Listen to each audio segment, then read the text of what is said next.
On April 23, 1847, beneath the blistering Charleston sun, a boy was sold for the price of a handful of nails, 9 cents. His name, written in the auctioneer's trembling ledger, was Samuel.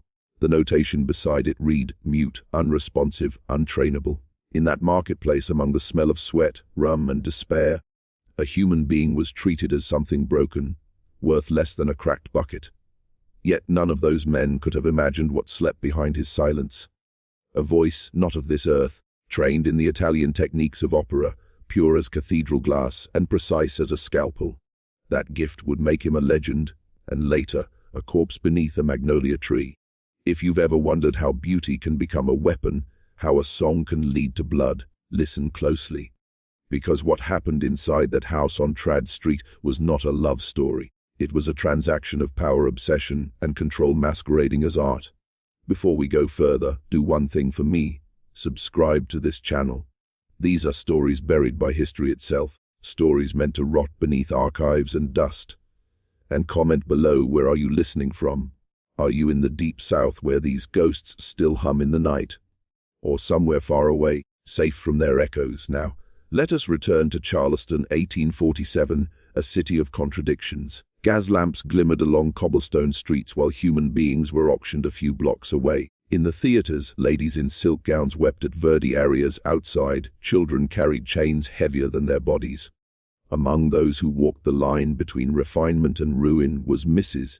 Cordelia Ravenel, a widow of 43, an ex-soprano whose fame had once brushed the velvet curtains of Milan and Vienna. Her voice had been described as a bell rung by angels, until illness silenced it forever. She lived alone in a fading mansion on Trad Street. No children, no husband, only echoes. And on that April morning, pride and circumstance drove her to the slave auction. Not for spectacle, but for need. Her cook was old, her house girl weary, and her groundskeeper dying of fever. She needed help, but could afford little. That's when she saw the boy, standing still, eyes unfocused, silent. And something in his stillness, something familiar, made her raise her hand. The crowd barely noticed when she lifted her hand. One gloved finger, trembling slightly in the humid air, sealed the boy's fate. 9 cents. The auctioneer barely paused between his rhythmic chants. He just nodded, spat, and scribbled the amount. The chains were removed, but the boy didn't move. His head hung low, his hair clinging to his damp forehead. "Bring him," Cordelia Ravenel said softly. Her voice still carried that hint of command, the residue of a woman who once ruled orchestras and ovations. The handlers pushed the boy forward, his bare feet leaving shallow prints in the dust. He didn't flinch, didn't speak. Not even when they shoved him into the carriage. The ride home was silent, save for the rattling wheels and the cries of gulls overhead. Cordelia studied him, his face too delicate for the fields, too still for servitude. There was something in his eyes, though something old. She tried speaking to him once. "What is your name?" No answer, not even a flicker of recognition. She leaned closer. "Can you hear me?" His gaze shifted slightly toward her hand as it brushed his sleeve. That was all. When they reached the Ravenel mansion, the servants exchanged uneasy looks. The house itself seemed to breathe in protest, the shutters creaking like bones, the door groaning under its own age. Cordelia led the boy through the grand hallway, where portraits of long dead men watched them both with oil-painted judgment. "You will sleep here," she said, opening the door to a small room near the music parlor. It smelled of cedar and neglect. There was a cot, a basin, and a cracked mirror. The boy simply stood there. Later that night, Cordelia sat before her piano for the first time in years. Her fingers found the keys hesitantly, recalling the shape of long-lost melodies. She began to hum, a low, trembling note that filled the room like fog. Behind her, the boy appeared in the doorway, silent as breath, and then, as if something inside him had been struck by lightning, he opened his mouth. What came out was not a word, not even a sound meant for this world. It was music, pure, aching, holy. The same note she'd just sung, but perfect. Cordelia froze. Her candle flickered, and for the first time in a decade, she felt something move inside her chest. Cordelia's hand hovered above the piano keys. That sound, the boy's sound, still lingered in the air like incense. It was not loud, it did not echo, it simply existed, complete, as though the universe itself had held its breath to listen. Her candlelight trembled, and she whispered, "Do that again." The boy's lips parted, and once more the note emerged. This time longer, steadier, so pure it made her teeth ache. The pitch was flawless, the tone impossible. She pressed her palm to her throat without realizing it. That was her note, the one she had lost years ago when illness destroyed her voice, the one that had vanished from her own body forever. Cordelia stood slowly. "Who taught you that?" she asked. The question was absurd. He could not answer. He did not even seem aware of what he had done. He just stared at her, breathing shallowly, as if he were a vessel emptied by the act. She reached out a trembling hand. "You're not mute," she whispered. "You sing." But he did not respond. His eyes flickered once, like a dying flame, and then, as suddenly as it had come, the presence left him. He turned away, his bare feet retreating into shadow. The door creaked shut behind him. Cordelia sank into her chair. For the rest of that night she did not sleep. The sound replayed in her skull again and again, so vivid it almost felt alive. It was hers, reborn in another's throat. A child's throat. By morning she had made her decision. She ordered the boy brought to the parlor. When he arrived, eyes downcast, she set a metronome on the piano and began to hum scales. Her voice breaking every few notes, she pointed to him, urging him to follow. At first, nothing, he just stared at her fingers, unmoving. But then, slowly, he began to hum, matching her imperfect notes perfectly, even correcting them. Each tone slipped effortlessly from his mouth, reshaping what she tried to form and failed. Tears filled her eyes. This boy, this 9-cent ghost, could recreate every sound she could only remember. Cordelia realized then, it was not just mimicry, it was memory. And somehow, this mute boy carried her lost voice inside him. Days turned into weeks, and the house on Trad Street began to breathe again. Every morning, Cordelia Ravenel would sit at her piano, her white, gloved fingers trembling across ivory keys, while the boy stood at her side like a shadow. He never spoke, never smiled. But when she hummed, he answered. When she faltered, he completed the melody. Servants whispered about it. They said the mistress had found a spirit, not a servant. That sometimes at night, a single note floated through the hallways, so clear it made the dogs whimper and the mirrors shiver. The maids crossed themselves. The gardener quit. Cordelia ignored them. She was possessed again, by music, by obsession, by the idea that this child's voice had been sent as retribution or redemption. She began to write again, arias, hymns, fragments of unfinished dreams. She tested him endlessly, raising her baton like a conductor before an invisible orchestra. "Breathe," she whispered one morning, pacing before him. "Not from here." She pressed her hand to her chest, but from here, her palm moved lower, to the soft place below the ribs. He didn't move. "Again," she commanded. She played a note, he repeated it. "Higher, higher," until the chandelier trembled. When she finally stopped, her heart was racing. "You can be great," she whispered, leaning close. "But greatness must be given purpose." That night, she dreamed of her own youth, of the velvet stage in Milan, the flowers raining down, the thunder of applause. She woke in a cold sweat, because in the dream the audience wasn't applauding her. It was applauding him. In the weeks that followed, Cordelia began dressing him differently. Fine linen shirts, a tailored vest, shoes polished until they caught the light. She bathed him herself, combed his hair, rubbed his throat with oil to preserve the instrument. Her housekeeper, Mrs. Lottie, tried to intervene. "Ma'am, it ain't right," she said softly one evening. "He's just a child." Cordelia's eyes flashed. "He's not a child. He's a vessel." And that was when the transformation began, not in the boy but in her. Her eyes grew brighter, her hands thinner, her sleep shorter. The house smelled of candle wax and ink. She was composing again. But what she wrote was unlike anything heard before, because this time it wasn't her music, it was his. By the 5th week, every inch of the Ravenel mansion pulsed with sound. The piano no longer stood silent. It became the center of a haunting communion between a woman trying to reclaim her past and a boy who had never owned a voice of his own. Cordelia began her lessons at dawn. She taught him to breathe with discipline, to control tone, to let each note bloom and fade like light through stained glass. He obeyed without hesitation. It was as if his body instinctively remembered a discipline that had never been taught to him. She began to keep a journal, page after page filled with her observations. His range defies nature. He mimics with precision yet transforms the sound. I feel my voice living through him.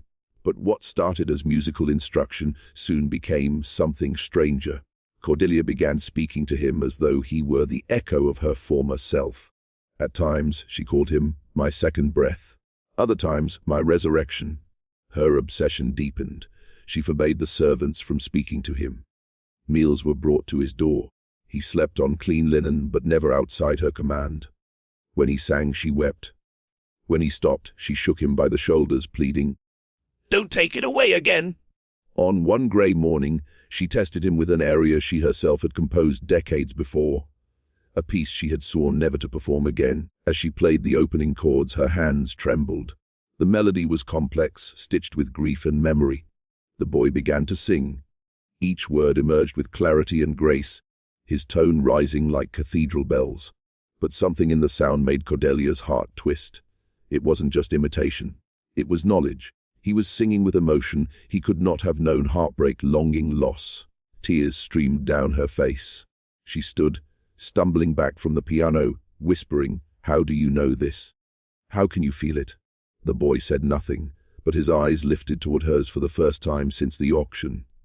There was awareness there, brief, flickering, like a lantern behind fog. Then, as if the world itself was holding its breath, he placed one hand on the piano and sang a final, trembling note.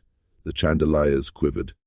The air grew still. Cordelia sank to her knees, because that last note wasn't hers anymore.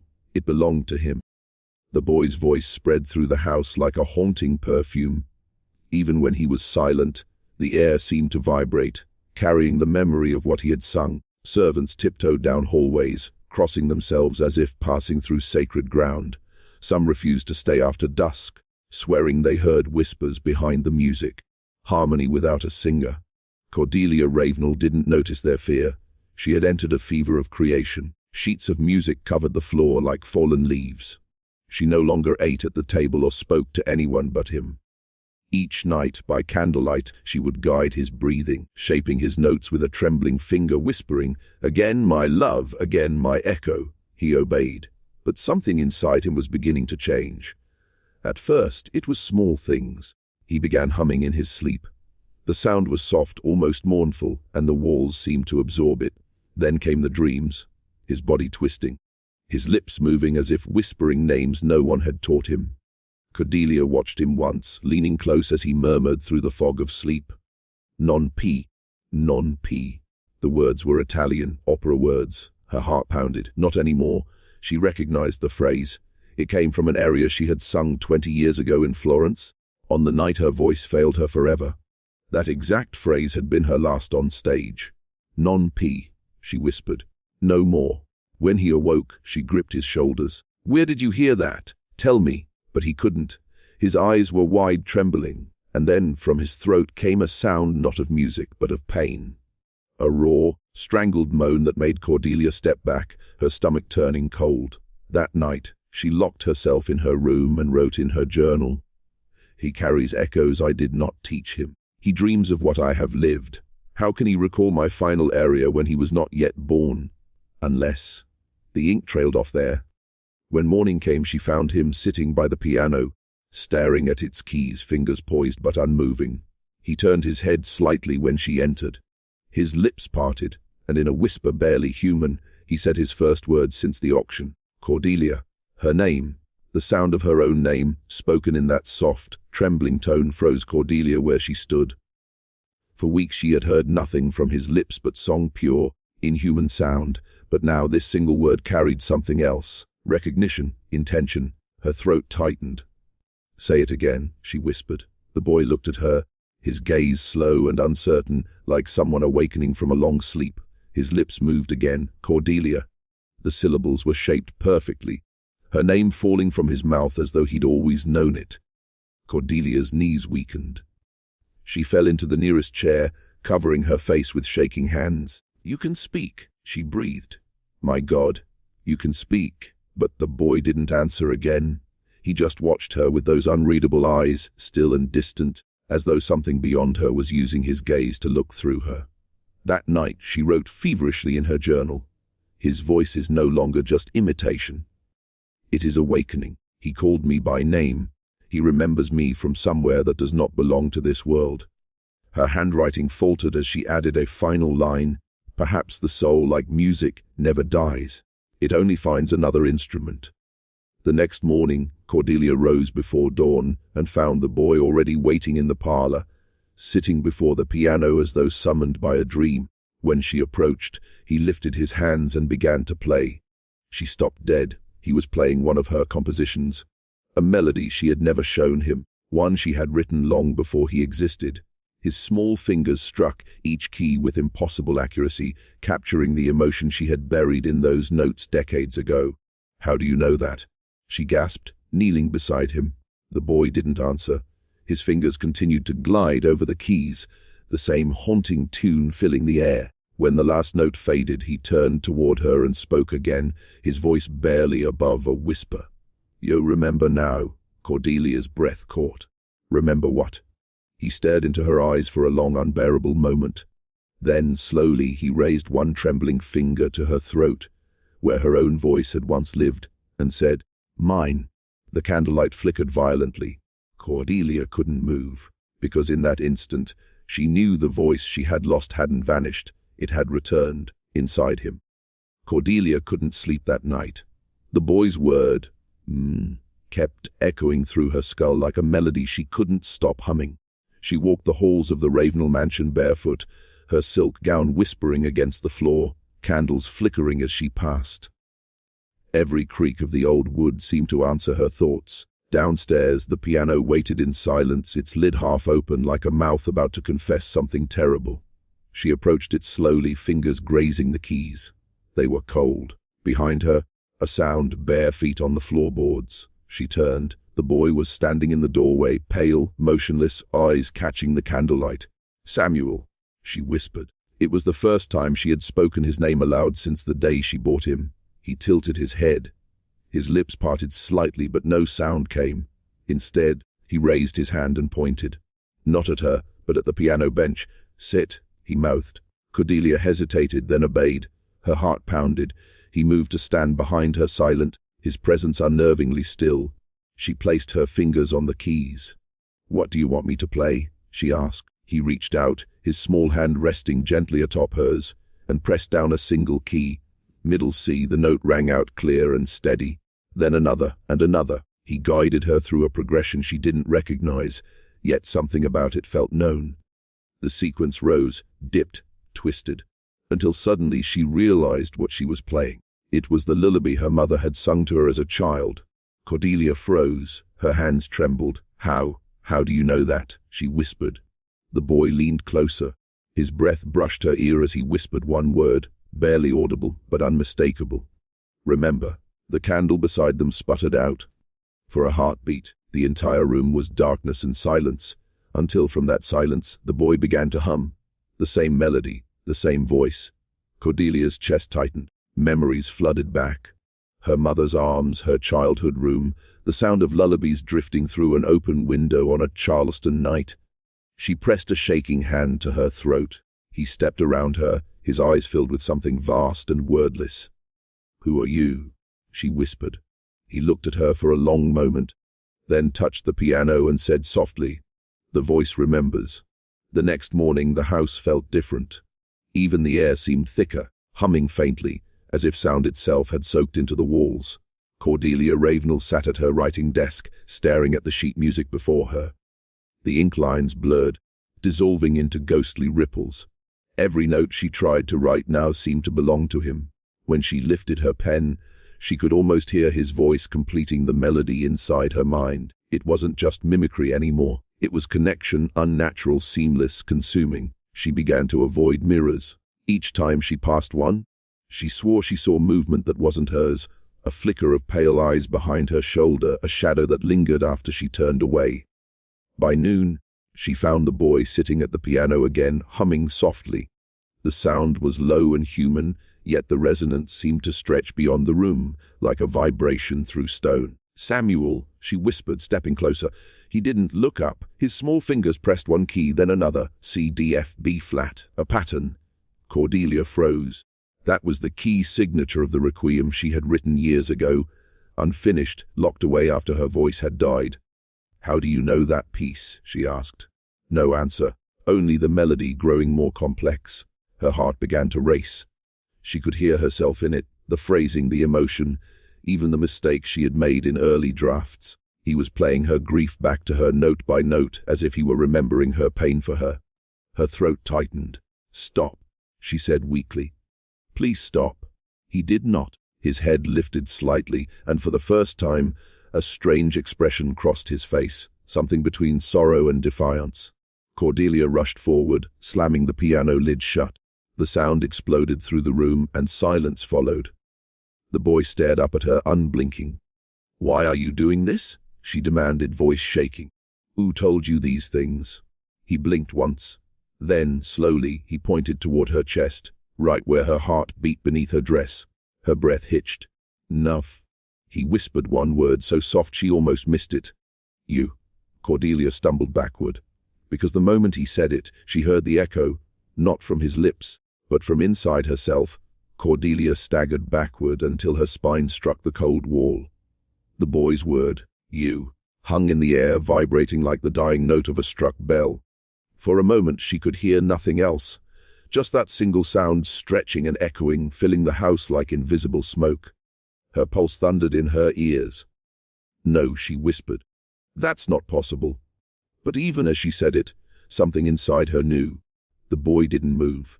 He stood by the piano, his hand resting gently on its lid, watching her. His silence pressed against her, heavy and absolute. Cordelia clutched at her throat. That same strange pressure she'd felt for weeks. Tightness, as though something inside her wanted to rise, grew stronger. The air felt thin. "I gave you music," she said hoarsely. "I gave you voice. But you're not mine." He tilted his head slightly, eyes gleaming in the half-light. "Was I ever?" Her heart froze. The words were faint, but they were real, spoken aloud. She took a trembling step toward him. "Say that again." The boy blinked, confusion flickering across his face. His mouth moved, but the next sound that came was hers, not a child's voice, her own, smooth, mature, resonant. The very tone she had lost 15 years ago. It filled the parlor like warm smoke, each word wrapping around her name with impossible familiarity. "Cordelia, you left me in silence." Her knees gave way. She fell against the piano bench, staring up at him in horror and wonder. How can you speak with my voice?" He stepped forward slowly, his bare feet silent against the floor. "I didn't steal it," he said softly, in that same haunting tone. "You gave it away." Tears welled in her eyes. When you stopped singing." The words cut like a blade. Cordelia's mind raced backward, to the night her voice had failed, the fever that followed, the endless silence. She had prayed then for her gift to survive somehow, to live beyond her body. Had something listened? The boy reached out, placing his small hand over hers. "You asked not to lose your voice," he whispered. "So you didn't." And as his touch met her skin, the piano trembled. Every string inside it began to hum, by itself. A single, perfect note rising from nothing, her voice, alive again. The sound swelled, trembling through the piano like a living thing. Every string inside it shimmered with vibration, no hands, no movement, just resonance born out of the air itself. Cordelia clutched the bench, her heart pounding against her ribs. The note grew richer, fuller, until it became almost unbearable. The boy stood motionless before her, eyes half closed. "Do you hear it?" he whispered. Cordelia nodded, unable to speak. "That's you," he said quietly, "the part you buried." Her throat ached. She wanted to deny it, but the sound, its timbre, its soul, was unmistakable. It was her tone, her phrasing, the ghost of her career resurrected inside an instrument. The room began to shake gently, candle flames bending in the invisible wind of sound. Portraits rattled against the walls, glass quivering as though the music was searching for escape. "Make it stop," she gasped, pressing her palms over her ears. But even with her ears covered, the sound persisted, vibrating not around her but through her. "Stop," she cried. The boy opened his eyes. "You can't stop what's already inside you." And then, as suddenly as it began, the sound ceased. Silence slammed into the room like a wave. Cordelia gasped, pulling her hands away. "What are you?" she whispered. The boy stepped closer, face pale in the candlelight. "You gave me your silence," he said, "and in return, I carried your sound." She shook her head, tears streaking down her face. "I only wanted to sing again." He tilted his head. "You are through me." For a moment, neither of them spoke. The house creaked softly, settling into the weight of that truth. Then Cordelia did something she hadn't done in 15 years. She opened her mouth and tried to sing. The first note cracked, dry and thin. She tried again, forcing air through her trembling throat. Still nothing. Her voice was gone, irretrievably gone. The boy watched her struggle. Then, without hesitation, he sang for her, matching every shape her lips made, completing every sound she tried and failed to form. Together, they created something uncanny, a duet between a woman who could not sing and a child who was never meant to. For the first time, their voices merged, and it was beautiful. Terribly, impossibly beautiful. For a long moment, the house on Trad Street became a cathedral. The music that rose between them was not of this world. Her breath, his sound, woven together into something raw and holy. Candles flickered with every vibration, their flames bending toward the melody as though drawn to prayer. Cordelia felt the old ache in her chest fade. For the first time in years, her body moved with purpose again. Her hands guiding the rhythm, her lips shaping words that no longer belonged to her. She was both singer and listener, creator and captive. The boy's voice filled every corner of the parlor, wrapping itself around her brokenness, stitching it shut with sound. It was too much, too beautiful, too alive. When the final note dissolved into silence, Cordelia collapsed forward onto the keys, sobbing. "What are you doing to me?" she whispered. The boy's small hand rested on her back. "Not to you," he said gently. "For you." But his voice trembled now, soft with exhaustion. When she looked up, his face was pale, his lips colorless. He swayed slightly like a candle about to burn out. "Samuel," she gasped, grabbing his shoulders. "What's wrong?" He blinked slowly. "It's heavy," he murmured. "Your voice. It hurts to carry it." Cordelia froze. A rush of cold realization swept through her. Every song, every lesson, every hour of him giving shape to her lost sound. It was draining him. She could see it now. The hollows beneath his eyes, the faint tremor in his hands. "No," she whispered. "You must rest." But he shook his head weakly. "If I stop singing," he said, "you'll forget again." The words tore through her. "No, no, I won't! I promise!" He tried to smile, but it faltered. "You always do." Then he stepped away, his bare feet leaving faint prints on the dusty floorboards. The piano behind him gave one last hum, as though acknowledging the truth neither of them could speak. Cordelia reached for him, but her hand fell short. "Please," she begged, "don't take it with you." He turned at the doorway, eyes dim but kind. "It was never mine to keep," he said softly. "It only wanted to be heard again." And with that, he vanished into the darkness beyond the hall. Cordelia stumbled through the darkened hallway, calling his name. "Samuel, Samuel, come back!" Her voice cracked, but no answer came, only the hollow echo of her own footsteps bouncing off the tall plaster walls. The house felt changed, stretched. The air hung thick, humming faintly, as though the sound they had created still lingered somewhere just beyond hearing. Shadows pooled in the corners like spilled ink. She reached the bottom of the stairs and froze. The piano in the parlor, the one that had once filled the air with impossible music, was gone, vanished. Only the long outline of dust on the rug remained, like a coffin-shaped absence. Her chest tightened. "No," she whispered. "No, this can't be real." She sank to her knees, her fingers trembling as she traced the outline where the piano had stood. The dust was warm. Beneath her touch, the faintest vibration trembled through the floorboards, steady, rhythmic, like a pulse. Cordelia pressed her ear to the wood. The heartbeat was there, deep below the foundation. She followed it down to the cellar door. The hinges groaned as she pushed it open. A wave of cold air rose up to meet her, damp and old. The smell of earth and salt filled her lungs. She descended slowly, the stairs creaking under her weight. The cellar was pitch black except for a faint glimmer in the far corner. She moved toward it, her breath coming in short bursts. As she drew closer, the light resolved into something impossible, an outline glowing faintly blue, seated before an invisible instrument. Samuel. He was there, or something that looked like him. translucent, blurred at the edges. His hands hovered in the air, miming the shape of a piano that no longer existed. Each motion released a whisper of sound, barely audible, fragile as breath. "Samuel," she said, tears running down her cheeks. He didn't look up. His fingers kept moving, his face serene. "You have to stop," she pleaded. "You'll disappear." He paused, then turned toward her. His eyes glowed faintly with that same strange blue light. "It's already begun," he said softly. "But the song isn't finished." Cordelia shook her head, trembling. "Then let me finish it," she whispered. For the first time he smiled, and the cellar began to sing. The sound rose slowly, at first like water dripping through stone, soft, uncertain, but then growing, layer upon layer, into something vast and alive. The air in the cellar rippled. The walls trembled as if breathing. Cordelia could feel it again. The connection, the current between her and the boy. It was no longer the music of a piano, but something older, deeper. The sound didn't come from strings or hammers. It came from the house itself. The beams groaned in harmony. The old brick foundation thrummed like a drum. The air shimmered with resonance. Samuel's outline began to blur, his features softening as the glow around him brightened. He wasn't fading. He was becoming the sound. "Stop," Cordelia whispered.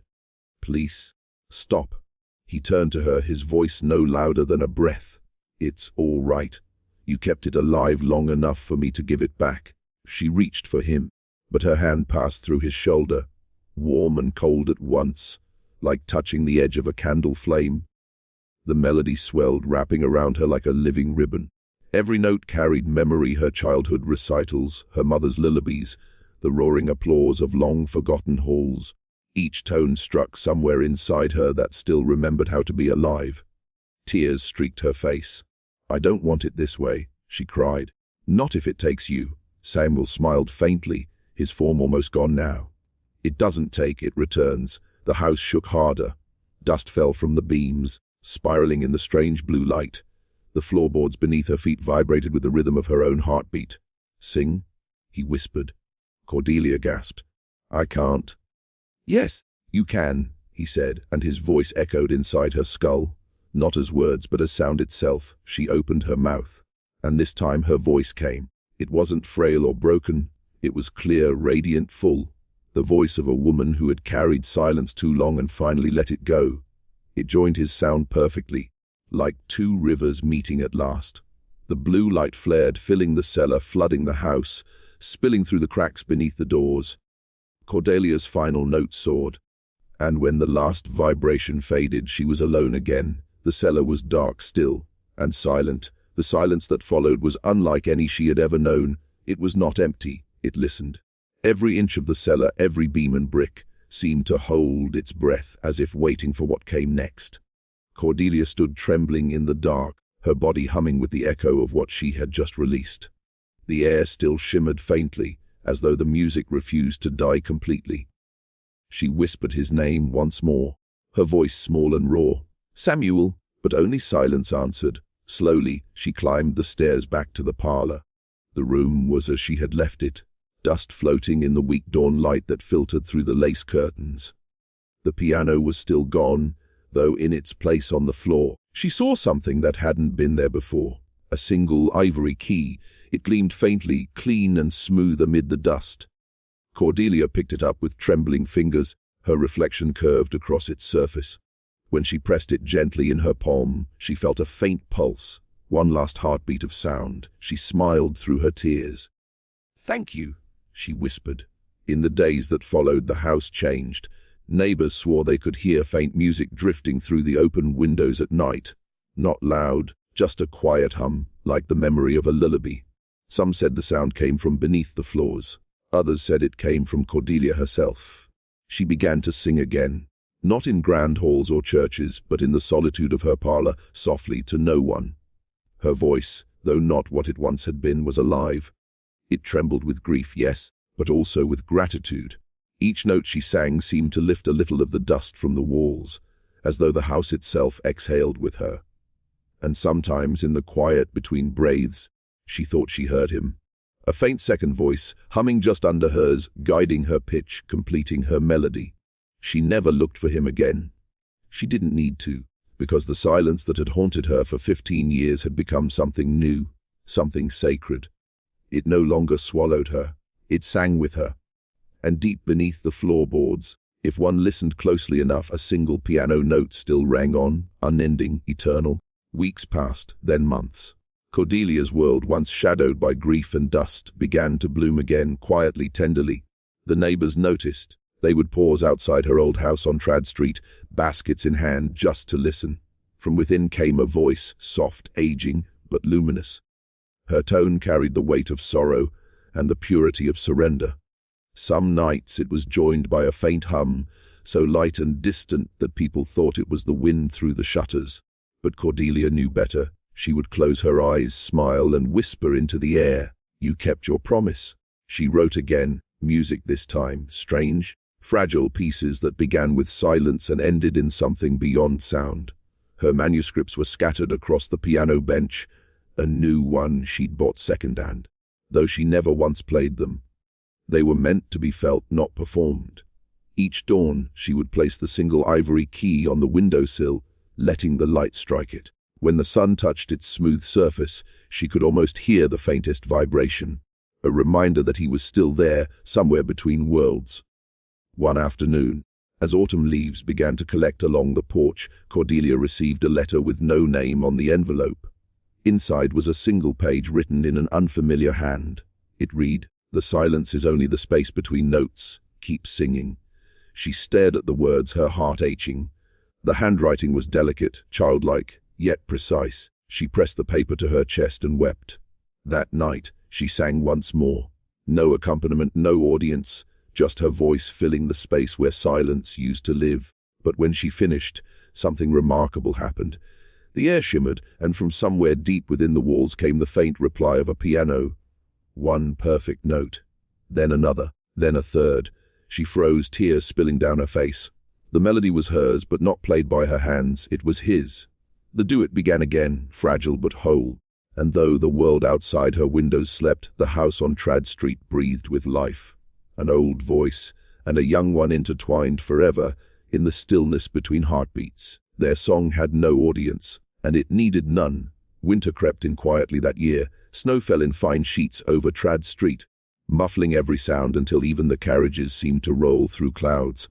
Inside the old house, Cordelia lit only one lamp and kept her shawl close, her fingers resting lightly on the piano lid. The ivory key still sat on the sill, glowing faintly in the lamplight. Every so often she would touch it, and the air would tremble ever so slightly, like the house was listening. Her body had grown frail, her hands, once so sure and graceful, now shook with age. Yet when she sat at the piano, the tremor vanished. Her fingers hovered above the keys as if waiting for permission. And then, softly, unmistakably, the sound of another note joined her. She smiled. "There you are," she whispered. The boy's voice was faint now, distant, like a memory being remembered through fog. But it was still him. His tone curved through the room, delicate and sure, guiding her, filling the cracks that time had left behind. Together they played, not loudly, not for long, just a few quiet measures, shared between two souls who had learned how to listen to one another. As they played, Cordelia began to hum. The melody that filled the room was not from any hymn or sonata, it was their own, a piece built from all the years of silence, loss, and love that had bound them. The air thickened with warmth. The walls, the beams, the very bones of the house seemed to pulse with the rhythm. Snow pressed against the windows, but the cold could not enter. When the final note hung in the air, Cordelia closed her eyes and let it carry her. She could feel it moving through her chest, through the floorboards, through the ground beneath, spreading outward like light beneath water. "Samuel," she breathed, "thank you for the silence." A faint whisper brushed her ear. You turned it into song. The lamp flickered.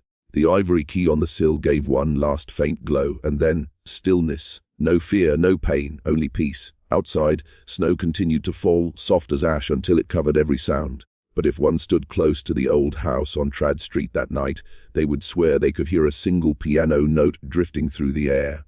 Pure, endless, and alive. Morning came gently to Trad Street. Pale light slipped through frost-coated windows, settling across Cordelia's parlor. The house was utterly still. No birds, no passing carts. Only that strange, weightless quiet that follows the end of something sacred.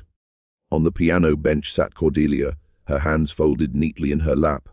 Her head rested against her shoulder, eyes closed, face soft, not the look of someone who had died, but of someone who had simply gone home. Beside her on the windowsill, the single ivory key caught the morning sun. For an instant it shimmered, not with reflection, but with its own light. Then it cracked softly, releasing a faint breath of sound, so faint it might have been imagined. The caretaker found her that afternoon. He paused at the doorway, hat in hand, sensing something reverent in the air. "Miss Cordelia," he whispered. When she didn't answer, he approached, stopped, and bowed his head. He swore later that just as he turned to leave, he heard it, a low, gentle chord drifting from nowhere, the same melody he'd heard her hum on lonely evenings.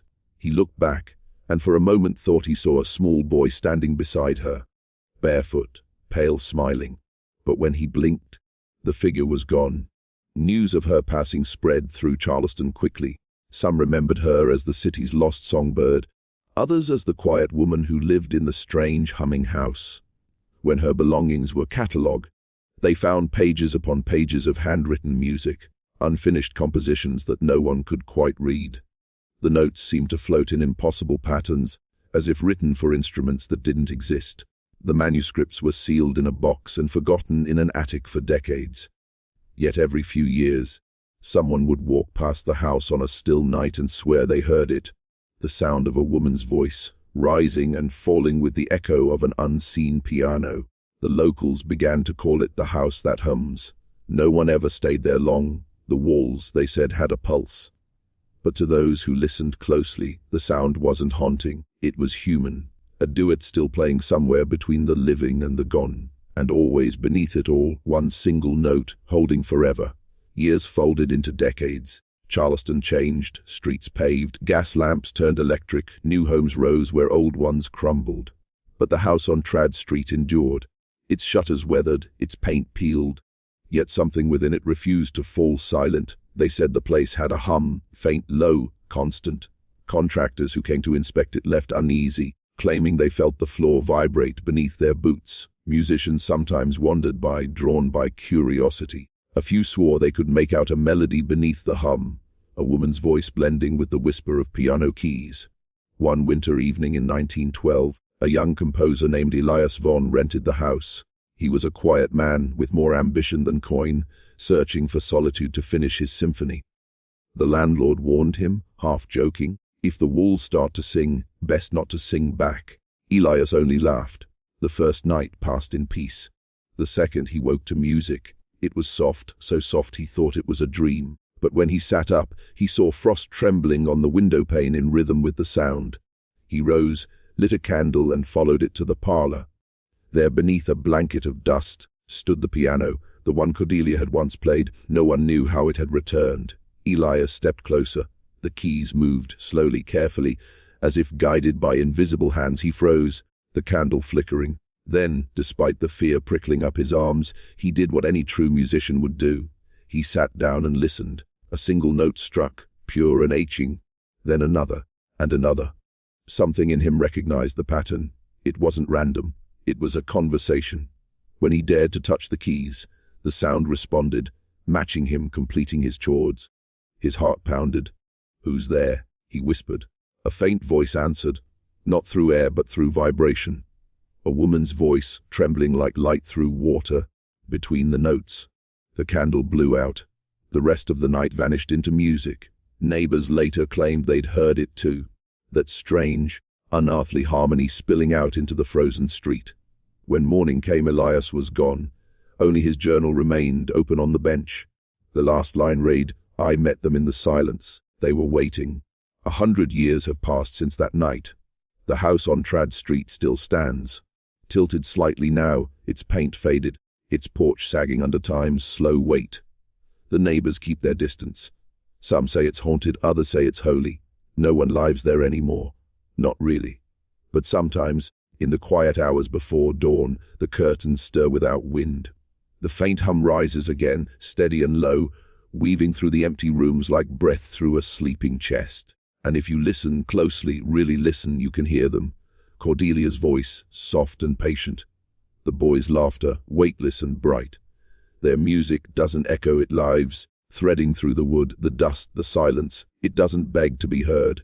It simply is. The locals have stories.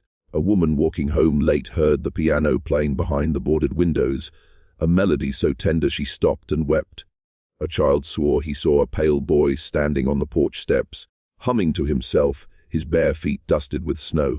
An old violinist once claimed he spent a night there and left changed forever, his hearing sharper, his heart slower, as if he'd learned to measure time between the notes.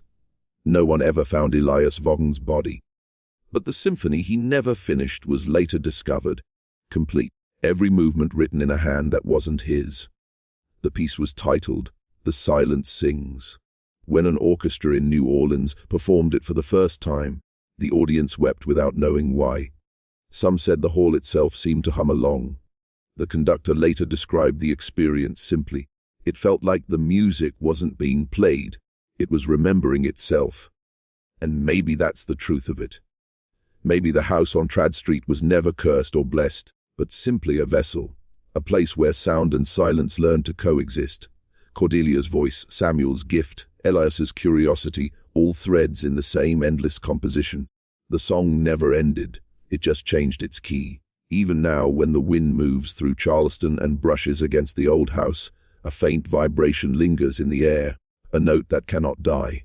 If you stand close enough, you'll feel it beneath your skin, warm, steady, alive. The silence doesn't haunt, it remembers. And somewhere in that memory, two voices still meet, a woman who lost her song and a boy who gave it back. Forever playing, forever heard. Between the notes,